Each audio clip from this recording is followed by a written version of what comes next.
Olá, bem-vindos a mais um estudo do livro Obreiros da Vida Eterna, psicografia de Chico Xavier, editado pelo Espírito André Luiz.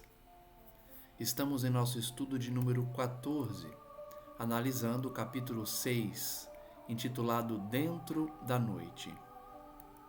Nós vimos que André Luiz e os seus companheiros começaram a jornada para socorrer um espírito a pedido da diretora da casa da instituição de socorro Fabiano, a fim de que eles pudessem contribuir, cada um com a sua especialidade, para resgatar esse irmão, esse espírito que tem vinculação com essa diretora da casa. Posteriormente, veremos o início da jornada de André Luiz e o seu grupo para a crosta terrestre, porque a missão deles é outra. Eles estão temporariamente nessa missão de auxílio para ajudar a irmã Zenóbia, a diretora, em um caso pessoal, por conta dela ter recebido eles ali, dela ter ajudado, tanto no aprendizado quanto no socorro também das necessidades daquele grupo. Vejamos então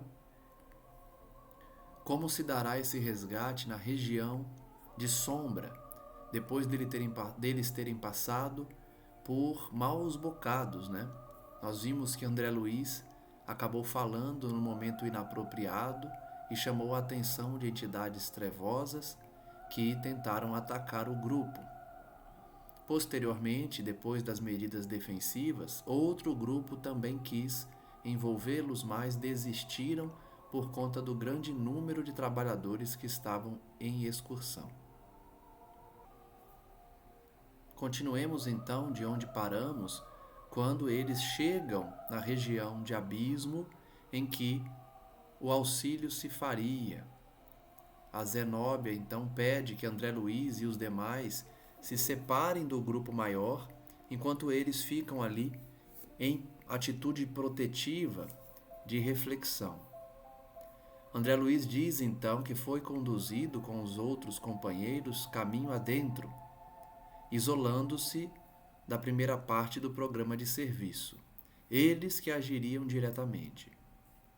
Ele diz então que naquela paisagem a atmosfera rarefazia-se de maneira sensível, o ar se tornava mais tranquilo.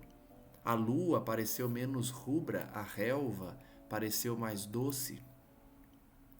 Estamos em reduzido oásis de paz, em meio a extenso deserto de sofrimento, disse Zenóbia, quebrando o silêncio. Agora podemos falar e atender aos objetivos de nossa vinda. Então, nós vimos que eles estão numa região de intenso sofrimento, espíritos ali subjugados, presos, com consciência de culpa, e aquele local em que ela se deslocou junto com a equipe era um lugar mais calmo, mais tranquilo. Então eles poderiam conversar, diferente do que André Luiz fez, que tentou conversar no momento que não era correto e acabou causando aí um grande problema para o grupo. Logo após, evidenciando preocupação em sossegar-nos o íntimo, referentemente aos sofredores anônimos que encontráramos no caminho, explicou-nos delicadamente. Antes de ouvirmos o que a irmã Zenóbia disse, lembremos-nos de que o grupo encontrou irmãos num pântano, em sofrimento, pedindo socorro, e eles não puderam ajudar porque ainda não era o momento do resgate. Irmã Zenóbia então vai dizer algumas palavras para que aquele grupo não ficasse entristecido, não ficasse pensando naqueles irmãos em sofrimento. Ela diz: não somos impermeáveis às rogativas dos nossos irmãos que ainda gemem no charco de dor a que se atiraram voluntariamente. Dilaceram-nos o espírito as imprecações dos infelizes. No entanto, a casa transitória de Fabiano tem-lhes prestado o socorro possível. Ajuda essa que até hoje vem sendo repelida pelos nossos irmãos infortunados. Então vejam, até uma das nossas ouvintes, uma das que acompanham esses estudos, a irmã Rosamira, que sempre comenta no canal, ela disse que ficou triste, né? Que também teria a mesma reação de André Luiz em querer ajudar esses irmãos que estavam ali rogando socorro. Notem então a explicação da diretora Zenóbia, que eles vêm tentando ajudar aqueles mesmos irmãos há muito tempo, mas eles não querem ser ajudados. Eles estão num sofrimento voluntário, se colocaram nessa condição por conta das escolhas feitas na sua vida individual. Então, toda forma, tentativa de ajuda, de auxílio foi repelida por eles. O grupo de socorro, o irmão Fabiano, tentou ajudá-los, mas foi em vão até agora. Debalde libertámo-los periodicamente dos monstros que os escravizam, organizando-lhes refúgio salutar. Então vejam que de vez em quando eles libertam aqueles irmãos do jugo daqueles répteis que nós vimos, né? Aqueles outros espíritos que se transfiguraram em animais, em répteis, subjugam os sofredores e a casa de socorro consegue ajudá-los, consegue desvencilhá-los, porém eles voltam, né? Fogem de nossa influenciação retificadora e tornam espontaneamente ao charco. Olha que situação dolorosa. Eles voltam pelas próprias pernas, são resgatados, são retirados de lá, são auxiliados pela casa transitória irmão Fabiano, mas voltam para os charcos, para os pântanos, por conta da sintonia que nós já estudamos aqui. Especialmente dos obsidiados, que muitas vezes sentem falta da subjugação dos obsessores. É imprescindível que o sofrimento lhes solidifique a vontade para as abençoadas lutas do porvir. Portanto, eles precisam sofrer para reduzir a resistência de um socorro efetivo. Eles somente poderão receber a ajuda necessária quando sofrerem a tal ponto que desistam de voltar para aqueles pântanos, para aqueles charcos. Estabelecida a ressalva, André Luiz então diz que percebeu que tinha sido direcionada para ele, porque ele queria ajudar. Zenóbia continuou, bastante emocionada. Compete-me agora alguns esclarecimentos. Neste instante, deve esperar-nos na orla do abismo o irmão a que aludi, devotado amigo para mim, noutro tempo, e pelo qual devo trabalhar na atualidade, por meio de todos os recursos legítimos ao meu alcance. Então ela começa a revelar a história desse irmão que ela pediu ajuda para resgate, que ela pediu o auxílio de André Luiz, de irmã Luciana, do padre que está ali e do irmão Jerônimo, líder do grupo. Foi um amigo dela e que ela vem tentando resgatar. Infelizmente, o pobrezinho mantém-se em padrão vibratório dos mais inferiores. Creio precisas estas explicações preliminares, facilitando-lhes a obsequiosa colaboração desta noite.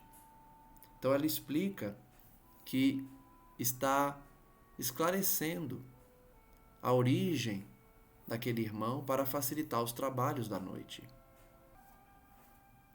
Muitas vezes a surpresa dolorosa compele-nos à solução de continuidade no serviço a fazer. Daí minha preocupação justa em prestar-lhes os informes devidos. Então ela estava avisando eles para evitar surpresas. Trata-se do padre Domênico. Então a irmã Zenóbia nos revela o nome do espírito que está sendo resgatado por aquele grupo.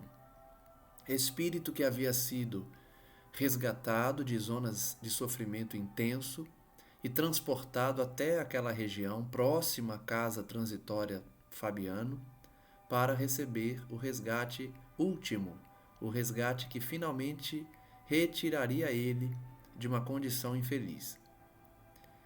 Irmão Domênico, Padre Domênico, entidade a quem muito devo.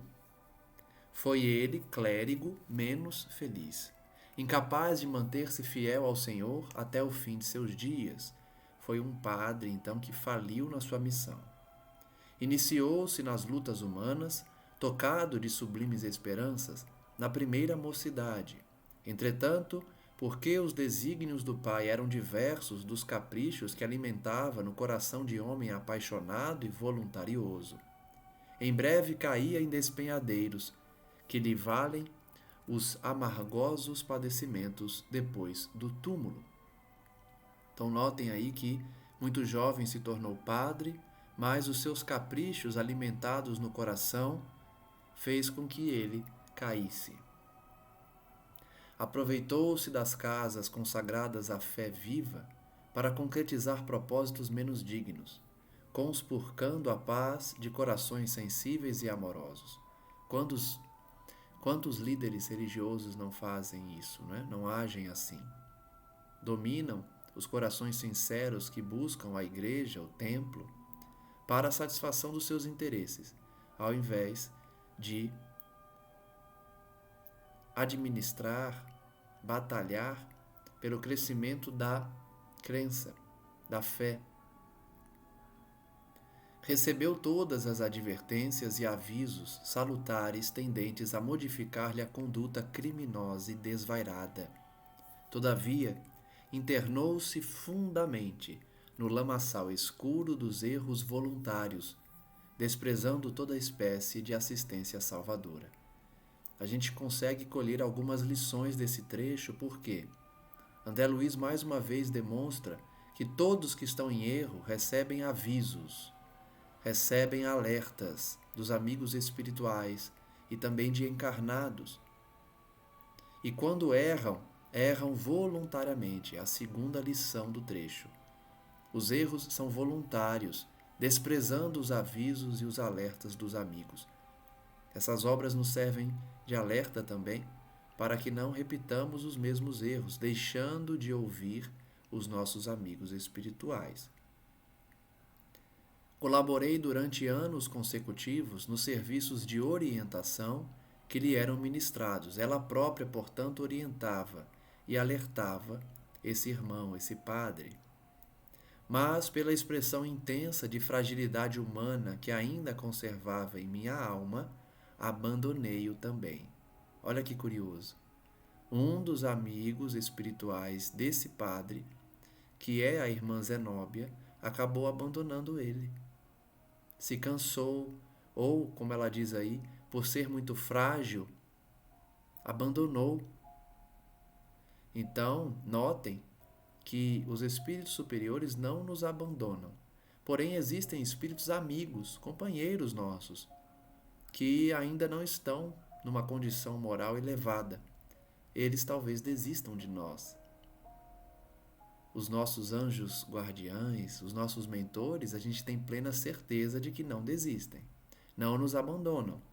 Mas é possível que algum amigo, algum companheiro, algum familiar, que apesar de estar no mundo espiritual e conhecedor da realidade, pode ainda não estar preparado moralmente para nos acompanhar, continuar nos alertando.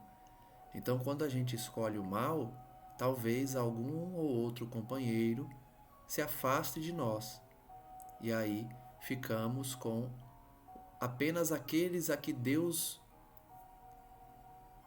entregou a nossa responsabilidade, né? A nossa tutela, os nossos anjos tutelares que permanecem conosco. Esses nunca vão embora, esses nunca abandonam. Mas a irmã Zenóbia era uma companheira dele. E apesar de estar no plano espiritual, abandonou ele, à própria sorte, absorvida por sentimentos de horror. Imagine o que ele não fazia, né? Pela palavra dela, ele cometia crimes. Então ela não conseguiu ficar perto dele. Ele devia cometer crimes terríveis. E é natural que um espírito que ainda não é superior não consiga ficar perto. Minha deliberação estabeleceu comprida pausa de tempo em nossas relações diretas. Ela parou de entrar em contato com ele. Mais de 40 anos rolaram entre nós. Olha só. De novo eu repito aqui. O tempo que passa é longo nas nossas concepções aqui da Terra. Por isso que eu digo, quando alguém fala, fulaninho já deve estar bem, já desencarnou tem 10 anos. 10 anos não é nada. 10 anos não é nada. A gente cansa de ver nas obras como demora para os espíritos despertarem, para o sofrimento passar. Nesse caso aqui, mais de 40 anos foi só o período que ela ficou sem entrar em contato com ele. De tempos a esta parte, porém, seus sofrimentos acentuaram-se de maneira terrível, obrigando-me a mobilizar minhas humildes possibilidades em seu favor. Então ela só voltou a procurá-lo porque ele está sofrendo tanto as consequências das suas escolhas infelizes, dos seus crimes, que ela resolveu voltar a ajudar, mesmo não sendo capaz de resgatá-lo totalmente. Desencarnado desde muito, voltou da crosta em angustiosas circunstâncias. Ocasionou desastres morais de reparação muito difícil. E ainda permanece insensível às nossas exortações de amor e paz, conservando-se em posição psíquica negativa. Então vejam, ele já desencarnou tem bastante tempo, logicamente sofreu numa situação terrível, e é curioso ver que ela não revela o que ele fez, ela usa de expressões genéricas. Ela diz, ocasionou desastres morais de reparação muito difícil. Ela não diz o crime, ela fala que ele fez algo tão grave que chama de desastres morais, cuja reparação é muito difícil. Então ele deve ter cometido crimes terríveis, até porque ela se afastou dele por 40 anos. E ele continua surdo para as exortações de amor e paz que ela vem tentando incutir nele. Precipitou-se ele em temível aridez do coração, envolvendo-se em forças que o aniquilam e entorpecem cada vez mais. O coração dele está ficando de um psicopata, um coração árido, sem sentimento, entorpecendo e aniquilando cada vez mais. Para que males maiores não lhe ocorram, fui a meu pedido autorizada a incluí-lo entre os tutelados externos de nossa instituição. Então ela fez um pedido formal para que ele fosse incluído numa lista, incluído num programa como tutelado. Os tutelados fora da casa Fabiano, tutelados externos. Ela incluiu ele, portanto, numa lista de socorro, de ajuda daqueles que estão fora da instituição, estão nas regiões umbralinas. Consegui desse modo que alguns de nossos cooperadores lhe atenuassem o movimento fácil, sem que pudesse ele dar conta de nossas operações fluídico-magnéticas nesse sentido.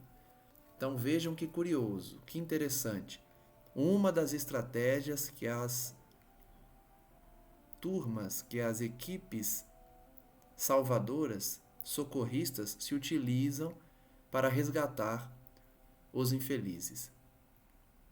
Eles diminuem a capacidade do espírito de se locomover, de se mudar. Ela chama aqui de atenuação do movimento fácil, ou seja, creio eu que eles vão pouco a pouco, de maneira fluídico-magnética, fazendo com que ele se desloque menos, fique mais numa região. Olha que interessante essa técnica. Tem sofrido muito. No entanto, apesar da prostração, ainda não modificou a mente, mantendo-se em pesadas trevas interiores. Então, eu acho que é mais além. Eu acho que essa técnica é deixar ele imóvel mesmo. Ele fica imóvel, como se tivesse em coma ou desacordado ou em repouso.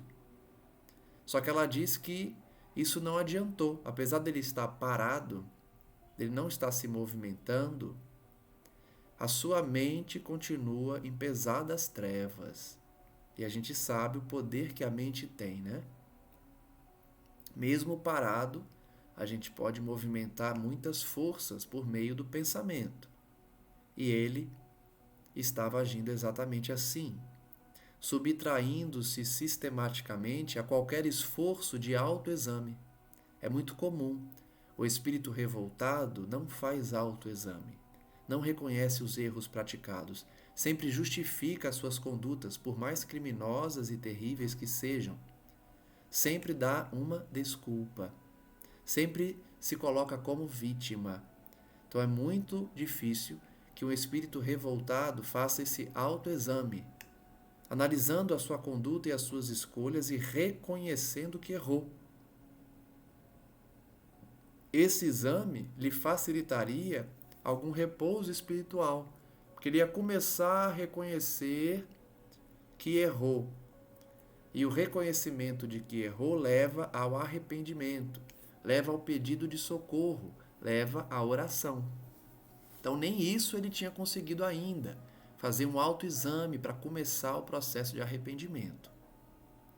Além desse alívio, que lhe é sumamente indispensável, o padre Domênico necessita regressar à experiência construtiva na crosta planetária. A gente sabe que além dessa primeira etapa, dessa primeira providência, para ele ter um pouco de paz, que é o autoexame, o arrependimento, ele vai precisar reencarnar. Isso a gente não tem dúvidas.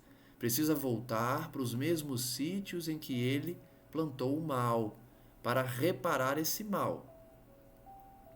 Recapitulando o pretérito em serviço expiatório, ele vai servir àqueles a quem ele dominou, maltratou, assassinou ou humilhou. Entretanto, a situação mental em que se demora cria-lhe empecilhos de vulto, dificultando-nos a ação intercessora. Então, como é de se esperar, a sua situação mental impede a ação socorrista, a ação intercessora do grupo de socorro de André Luiz e dos demais. Não só deles, né? Porque eles estão chegando agora. Mas muito antes de chegar André Luiz e os seus colegas, a irmã Zenóbia já vem tentando resgatar o padre Domênico. E ele não ouve, ele não se arrepende. Urge, porém, que regresse à reencarnação. Com essa frase, eu acredito que estamos diante de uma reencarnação compulsória. Não dá mais para o padre Domênico ficar no plano espiritual. Ele não quer reencarnar, ele não quer mudar, ele quer continuar na mesma vibração. Mas essa frase de irmã Zenóbia revela que ele será direcionado obrigatoriamente, compulsoriamente à reencarnação. Ela diz: amigos nossos, devotados e solícitos, amparam meu pedido em benefício dele. Então a gente pode ver o primeiro requisito para uma reencarnação compulsória: o pedido de alguém. Não sei se em todos os casos é imprescindível o pedido de alguém, mas dos casos que a gente está estudando, especialmente esse, é necessário que algum espírito peça a reencarnação compulsória de algum ente querido, de algum espírito que o solicitante queira ajudar. Então ela pediu. Primeiro ela incluiu ele naquela lista de auxiliados, né, de pessoas que seriam auxiliadas, resgatadas. Segundo, ela pediu a sua reencarnação aos amigos superiores, e eles aceitaram. Ela fala que eles ampararam esse pedido, ou seja, eles aceitaram. Domênico então voltará a unir-se como filho sofredor de uma das suas vítimas de outro tempo, vítima e verdugo, porque num gesto de vingança cruel, o ofendido eliminou o ofensor com a morte. Então vejam a dinâmica da reencarnação, a perfeição da lei de causa e efeito e da justiça divina. Padre Domênico fez uma vítima.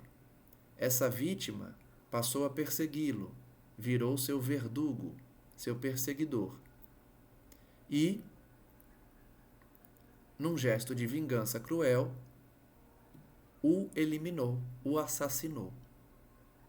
Então ele fez uma vítima, a gente não sabe o que ele fez, mas ainda encarnado, essa vítima matou o padre Domênico.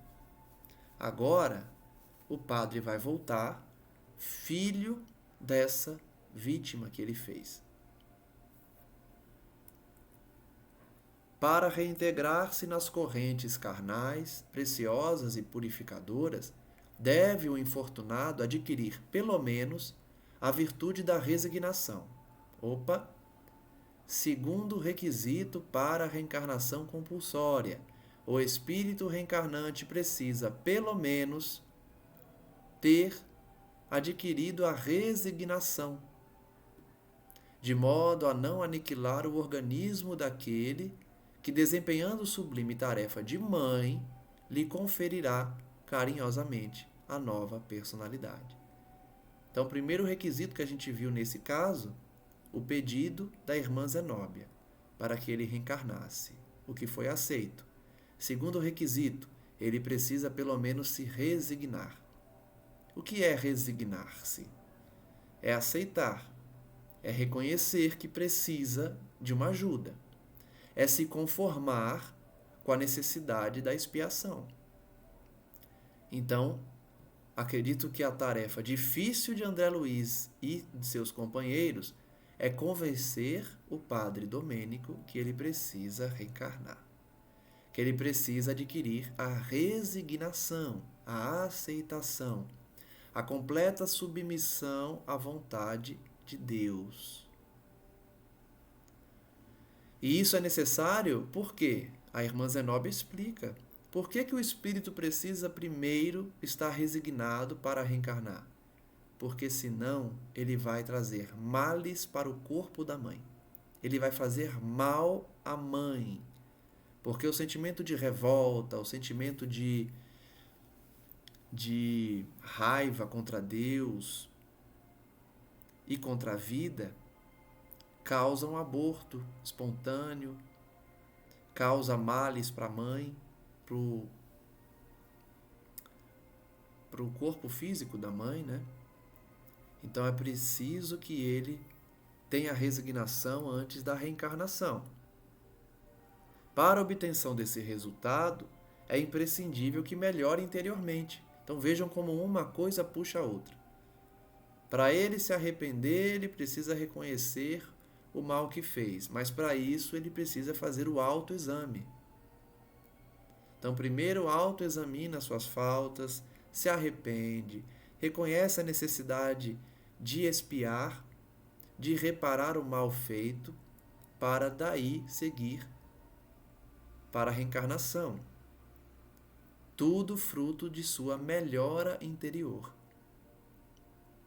Se conseguirmos que um raio de luz lhe penetre o íntimo, se possibilitarmos a eclosão de algumas lágrimas que lhe desabafem o coração, dilatando-lhe o entendimento, experimentará novas percepções visuais e provavelmente conseguirá enxergar aquela que lhe foi desvelada genitora na derradeira romagem dos círculos carnais.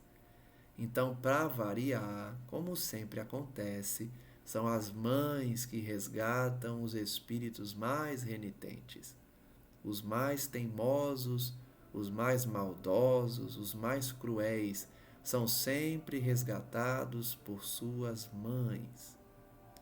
Então, o objetivo do resgate ali era tocar o coração do padre Domênico para que pelo menos ele mudasse de vibração por alguns segundos.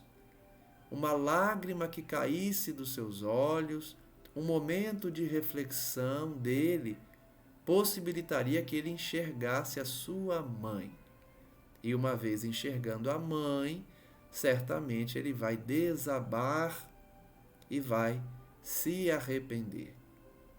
O trabalho deles então seria de tocar o coração do padre Domênico por alguns segundos, para que ele pudesse enxergar sua própria mãe, aquela que foi mãe dele na última encarnação. Conseguida essa providência, creio, será ele conduzido facilmente à indispensável conformação e às medidas iniciais da recapitulação terrestre, que é a reencarnação. Então, o plano está revelado aqui por irmã Zenóbia. O objetivo é tocar o coração do padre Domênico para que a mãe dele possa intervir e direcioná-lo à reencarnação, porque quando ele olhar para sua mãe, 1000 sentimentos vão invadir seu coração e vai possibilitar a conformação, a resignação, o arrependimento. Porque geralmente esses espíritos estão muito cansados. Eles estão há muitos séculos em sofrimento, em maldade, e a maldade cansa.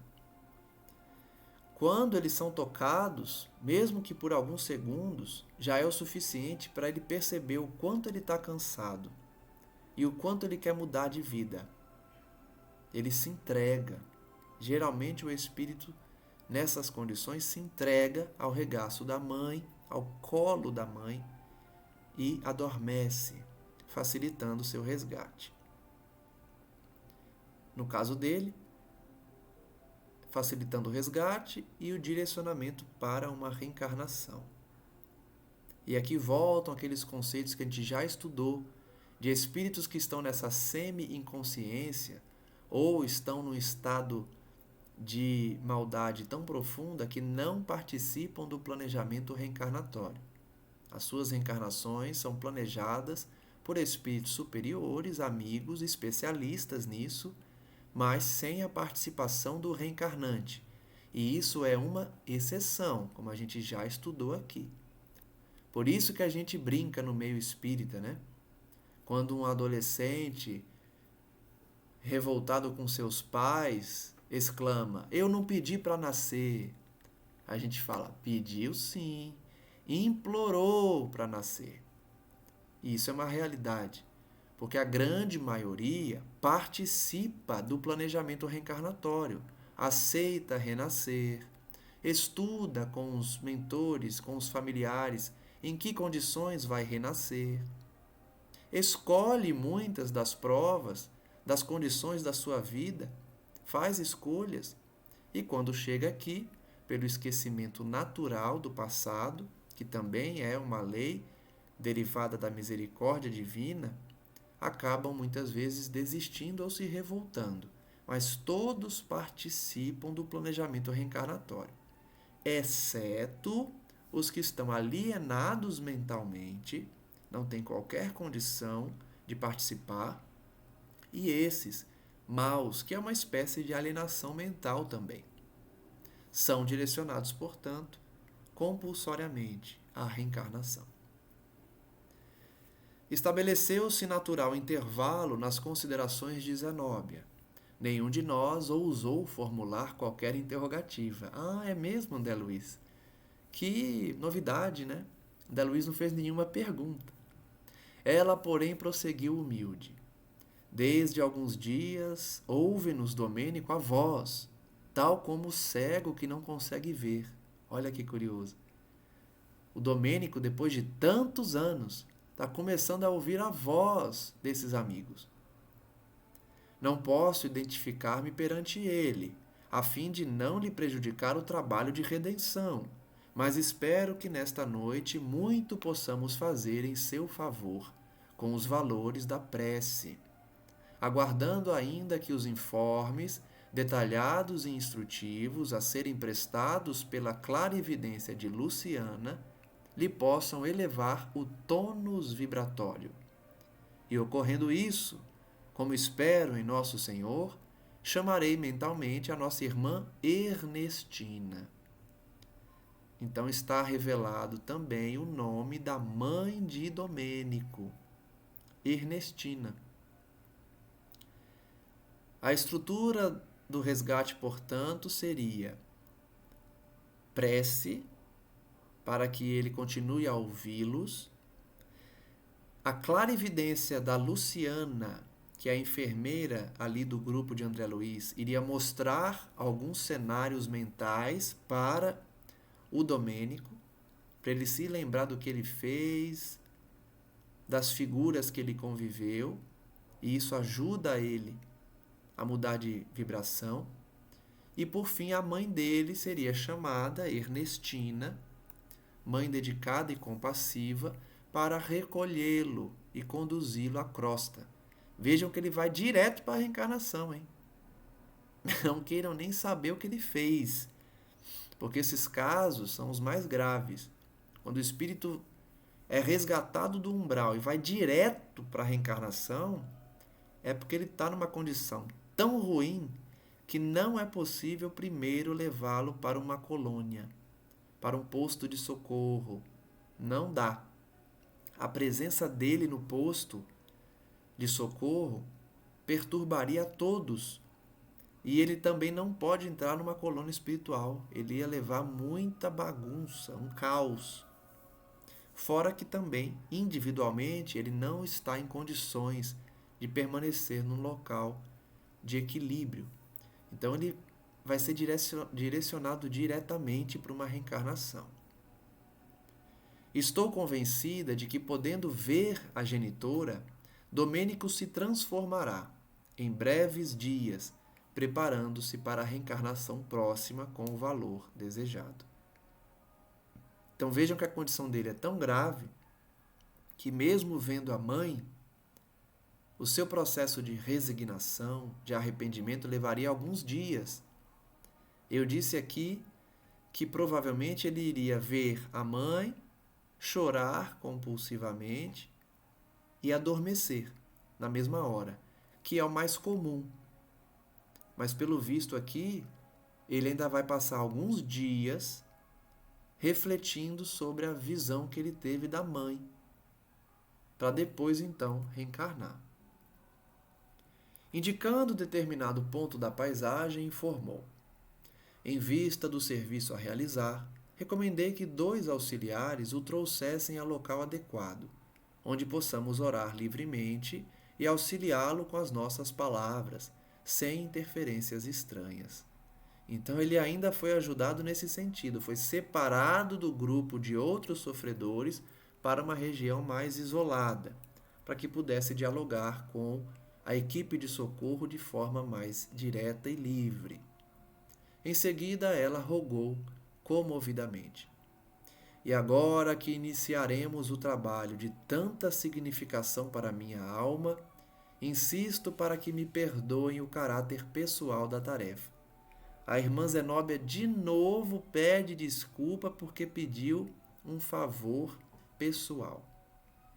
Nós vimos que o grupo de André Luiz está excursionando na crosta terrestre para ajudar irmãos encarnados em processo de desencarne. O objetivo do grupo de trabalho de André Luiz é resgatar irmãos do trabalho da Terra que estão desencarnando. Mas antes de chegar lá, eles foram surpreendidos com o pedido de irmã Zenóbia para que resgatasse alguém que é muito querido a ela. Então ela já falou algumas vezes que o pedido é pessoal, que ela insistiu e que pede desculpas por isso. É que a oportunidade de nos reunirmos 5 irmãos tão bem sintonizados não é bastante comum. Olha só, não é comum que grupos tão bem sintonizados como o de André Luiz passem por ali. Então ela aproveitou Vejam como faltam trabalhadores no plano espiritual. É raro ter um grupo tão bem sintonizado como aquele. E em vista da providência assinalada para amanhã, sinto que não devo adiá-la, porquanto a desintegração de resíduos inferiores pelo fogo etérico se faz acompanhar de muita renovação nestes sítios. Relembrando, então, que no dia seguinte vai passar uma limpeza espiritual naquela região, que eles chamam de fogo etérico, de purificação. Então, a gente está imaginando que é um incêndio, né? Que vai passar ali alguma forma de limpeza.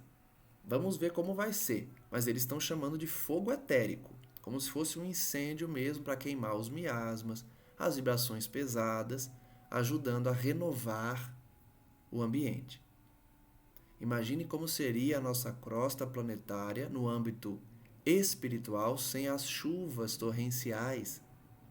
As tempestades servem para limpar também o ambiente, purificar a questão vibratória da crosta terrestre. Poderíamos, desse modo, Ernestina, Domênico e eu, perder sagrado ensejo de repetição problemática. Então ela vai aproveitar tanto a presença do grupo de André Luiz, quanto a limpeza do fogo etérico para resgatar Domênico.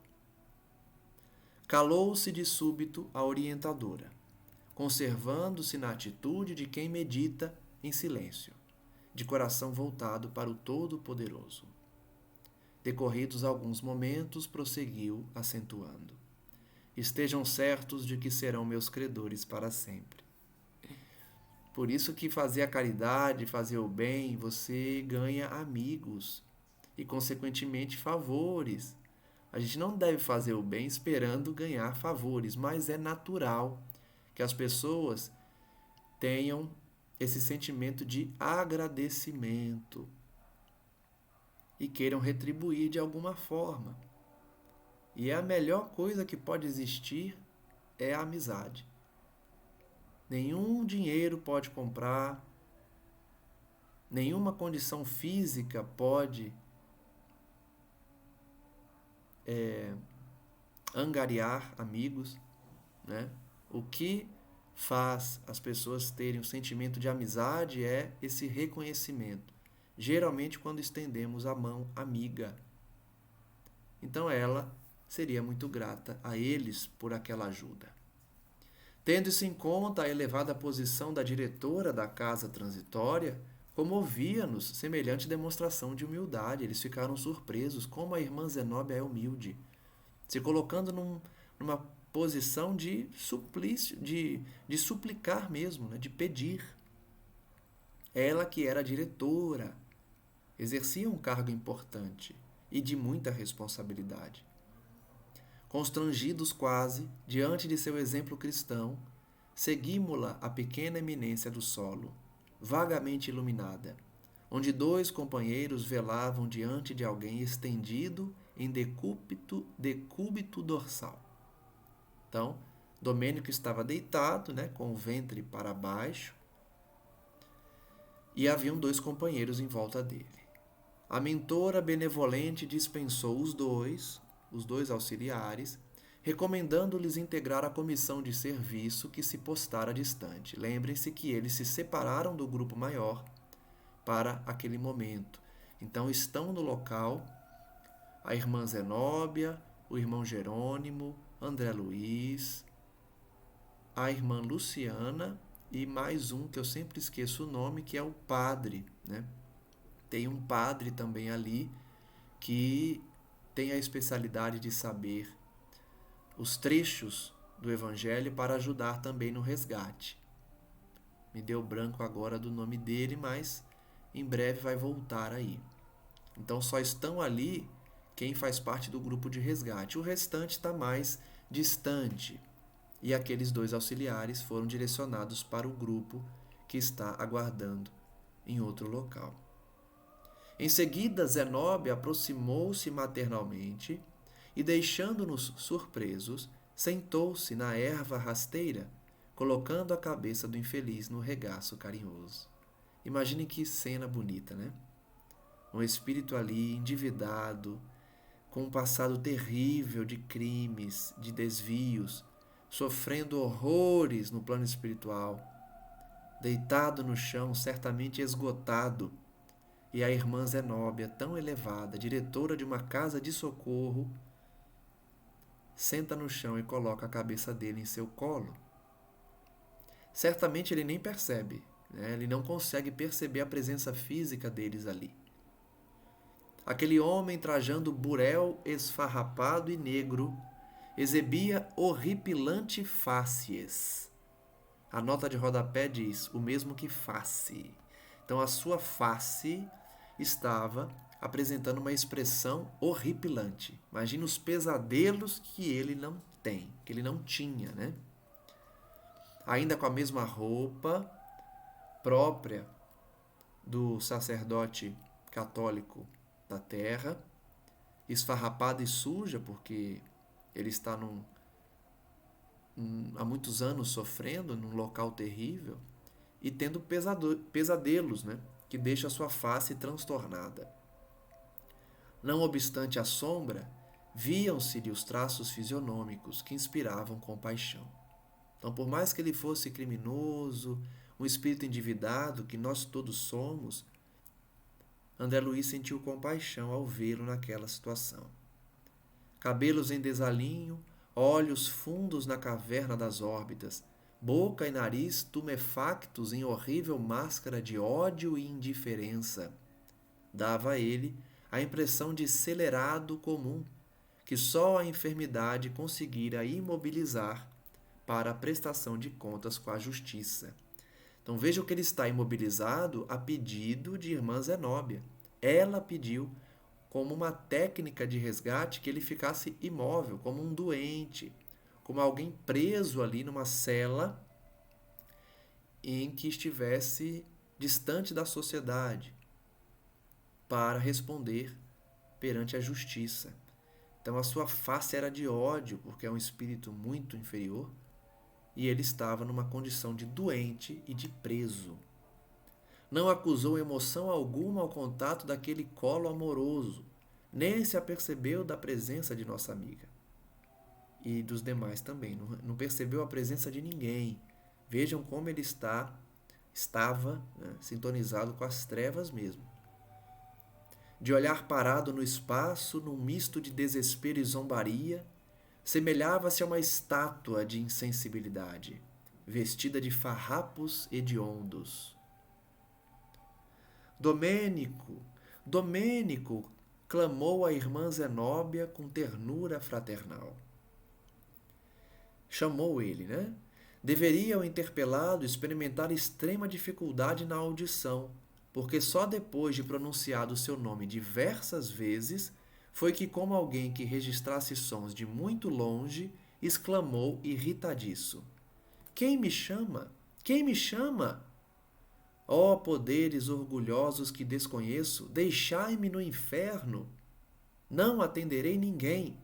Não desejo o céu reservado a prediletos, pertenço aos demônios do abismo.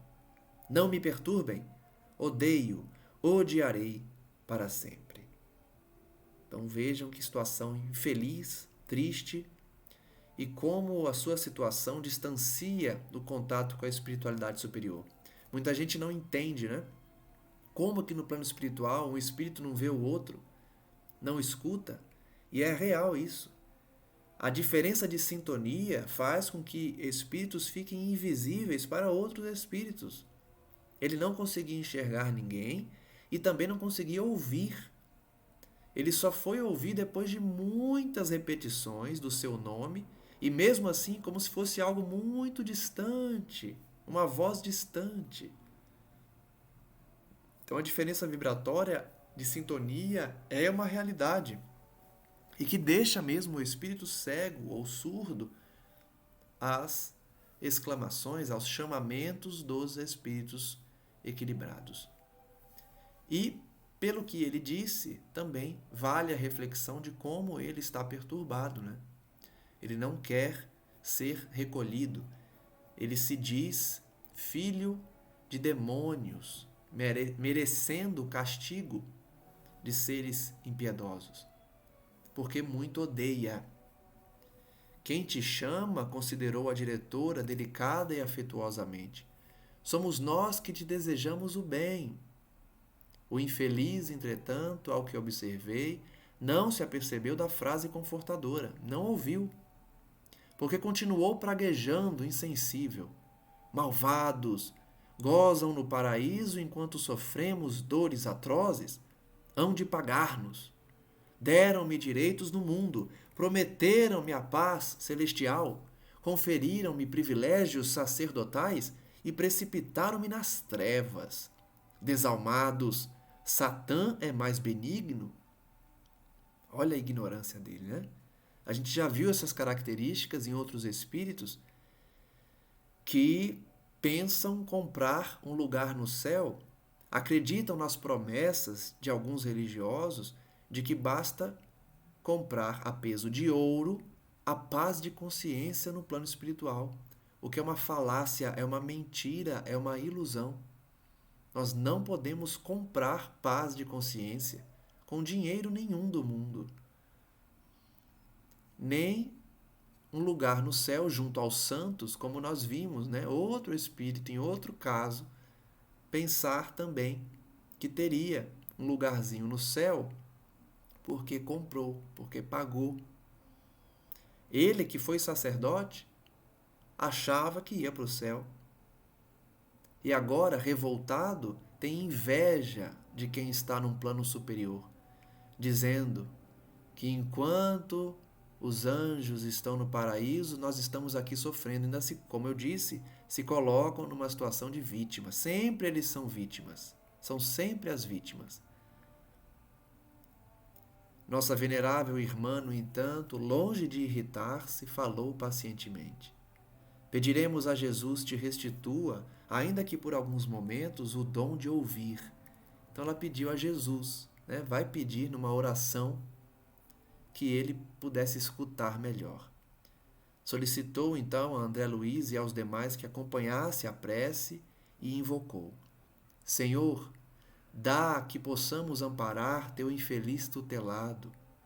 Tens o pão que extingue a fome de justiça, a água eterna que sacia a sede de paz, o remédio que cura, o bálsamo que alivia, o verbo que esclarece, o amor que santifica, o recurso que salva, a luz que revela o bem, a providência que retifica, o manto acolhedor que envolve a esperança em tua misericórdia.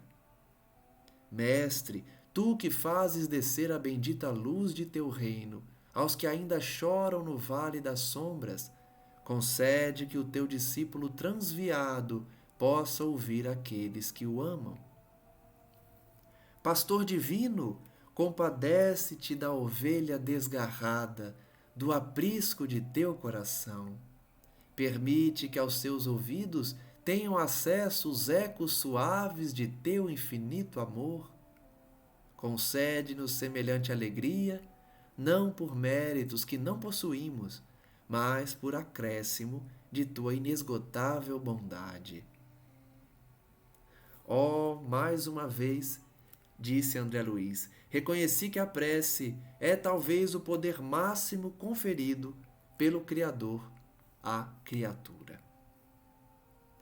Então, finalizando mais um estudo, porque já alcançamos nossa 1 hora, vamos refletir sobre essa prece belíssima, narrada por irmã Zenóbia, pedindo a Jesus que viesse socorrer a ovelha desgarrada do seu aprisco.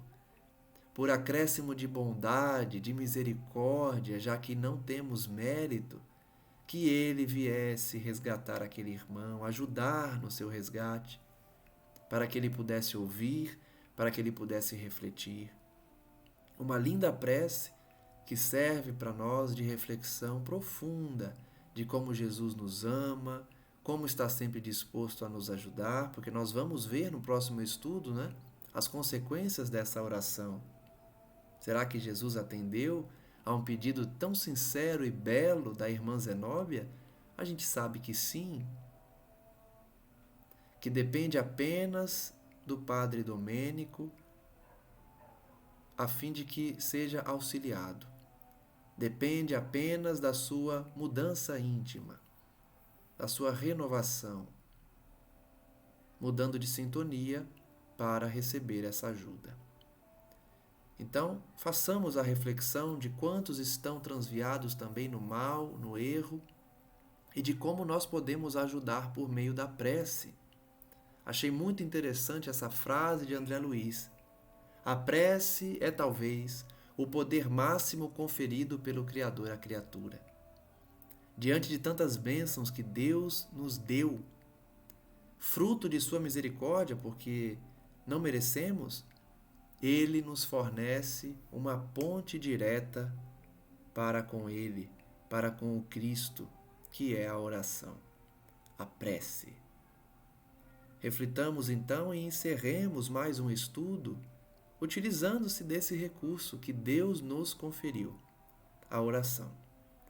Peço então aos amigos espirituais, a Jesus Cristo, nosso Senhor, que também nos auxilie na tarefa de propagação da doutrina, de interpretação dos ensinos evangélicos, da revelação das verdades trazidas pelo Espiritismo, para que mais e mais consciências possam refletir, receber, desfrutar desse bálsamo de luz, dessa fonte que não cessa nunca, oriunda dos planos superiores, para acalmar os nossos corações aqui na terra. Que as lições benditas de nosso Cristo, nosso Senhor, se espalhem pela terra, silenciando os canhões, as metralhas, os mísseis, o ódio nos corações dos homens, restabelecendo a paz tão necessária e que todos desejam no fundo dos seus corações. Que nós todos possamos, por consequência, cultivar essa mesma paz dentro de casa, no ambiente de trabalho, dentro de nossos corações e de nossas mentes, para, recebendo o auxílio e o conselho de nossos amigos espirituais, estejamos sintonizados cada vez mais com a força criativa e abençoada do Cristo Jesus, modelo e guia da humanidade, que renunciou às paragens celestiais a fim de regressar à Terra em corpo e alma, para que todos fôssemos resgatados por seu amor. Graças damos a Ele, portanto, e rogamos a Maria Santíssima, Mãe das Mães, Puríssima, que continue estendendo o seu manto de amor sobre todos nós, especialmente para aqueles inconscientes, infelizes, num estado de alienação por conta do ódio, por conta do erro, por conta do suicídio e da loucura. Que esses irmãozinhos queridos sejam abençoados para que despertem o quanto antes, sentindo esse amor de mãe que somente Maria pode proporcionar. Por fim, agradecemos por tantas bênçãos, por tanto auxílio, por tanta paz e tanto envolvimento. E que façamos nossa parte de manter essa sintonia com os amigos e com os mentores, para termos uma maior compreensão das verdades e das lições e para ouvirmos os seus conselhos, a fim de que não caiamos mais nos mesmos erros do passado. Muito obrigado, mestre amigo, e que o teu amor nos abençoe hoje e sempre. Que assim seja, graças a Deus, e até o próximo estudo. Um forte abraço a todos.